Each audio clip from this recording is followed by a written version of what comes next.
Сегодня мы стали свидетелями запуска фермерского хозяйства Эльдан Аталык по производству куриного яйца. Благодаря поддержке Российского фонда развития и объему выделенного финансирования был построен цех на 80 тысяч птиц, несущих куриного яйца.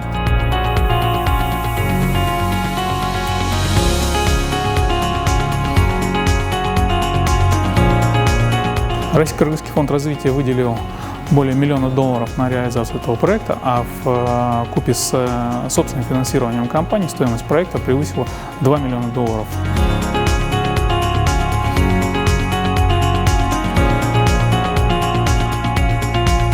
На сегодняшний день страна за счет собственного производства закрывает от 50 до 65% внутреннего рынка. И, конечно, увеличение импортозамещения на 10% позволяет нам все больше приблизиться к продовольственной безопасности и независимости нашей страны от объемов импортной поставки.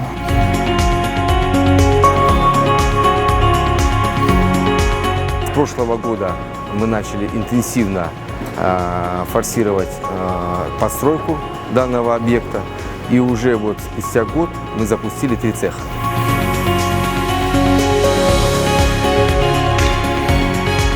На данный момент мы производим уже порядка 72-75 тысяч яйца. Буквально через 2-3 недели уже выход готовой продукции будет около 110-115 тысяч яйца. И в ноябре, в начале декабря мы выйдем на полный объем 150 тысяч яйца в день.